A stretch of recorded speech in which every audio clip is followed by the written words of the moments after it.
আওয়ামী লীগের নির্যাতন, নিপীড়ন, হত্যা, গুম, খুনের সবচেয়ে বড় ভিকটিম আমাদের দল। এবং আমি নিজেও 112টা মামলা 13 বার জেলে যাওয়ার সুযোগ পাই। আমরা সবসময়ই আপনার মনে করি যে সমস্ত রাজনৈতিক দল আপনার ফ্যাসিবাদের পক্ষে থাকবে, যারা ফ্যাসিবাদের পক্ষে কাজ করবে, বিশিষ্ট আওয়ামী লীগ কাজ করেছে, তাদের প্রতিটি ব্যক্তি শাস্তি হওয়া নিয়ে আসা উচিত আপনার আইনের আওতায়, চিকিৎসা এবং বিশেষ করে দলের প্রধান শেখ হাসিনা তিনি এককভাবে মনে করি responsible for the killing of thousands of people এবং যে টর্চার নিপীড়নের জন্য তিনি দায়ী। সুতরাং তার বিচার কিন্তু শুরু হয়েছে।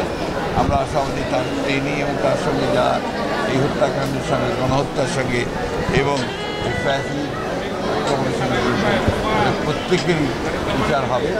সেই হিসাবে দল যদি আইনের আওতায় দলও যদি অভিযোগে যায়, দলগত হিসাবে তার অবশ্যই তাদের বিচার হবে। নির্বাচন নিয়ে পুরো দেশের মানুষের মধ্যে আগ্রহ তৈরি হয়েছে। এখন আমার একটি গোষ্ঠী ফেব্রুয়ারিতে নির্বাচন না করার ব্যাপারে নানা ধরনের বক্তব্য দিয়ে যাচ্ছে। আপনাদের অবস্থানটা আগের অবস্থানে আছে একটু জানতে চাই।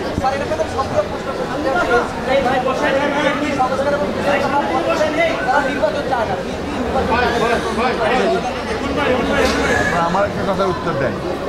আমি এই কথাগুলোর উত্তর কতবার দিয়েছি। গত দুদিন আগে একটা প্রেস কনফারেন্স করি, বারবার এই প্রশ্ন করার কোনো মানে হয়, তাই না? একটা কথা বলতে চাই, গণতন্ত্রের সবচেয়ে বড় শক্তির ভিত্তি থাকে সেটা হচ্ছে বিএনপি, এবং সবচেয়ে বেশি লড়াই যদি কেউ করে গণতন্ত্রের জন্য সেটা বিএনপি।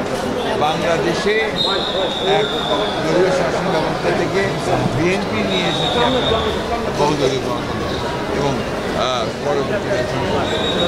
সুতরাং এই বিষয়ে প্রশ্ন করার কোনো প্রয়োজন নেই। একটা জিনিস এই দেশটাকে সকলকে মিলে বাঁচতে হবে এবং আপনার প্রত্যেকটি রাজনৈতিক দলের দায়িত্ব হচ্ছে যে দেশকে সঠিক ট্র্যাকে ওঠানো এবং যত দ্রুত আপনার সেটা ওঠানো যাবে ততই মঙ্গল। সুতরাং যারা মনে করেন যে নির্বাচন প্রয়োজন নেই, আমার মনে হয় তারা আবার চিন্তা করবেন। নির্বাচন প্রয়োজন জনগণের জন্য। সরকার একটা নির্বাচিত সরকার দরকার, যে নির্বাচিত সরকারের সঙ্গে জনগণের সম্পর্ক থাকবে।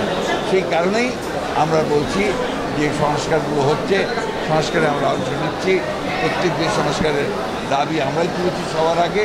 সুতরাং সংস্কার এবং নির্বাচন মধ্যে কোনো কন্ট্রাডিকশন নেই, দুটো একসাথেই।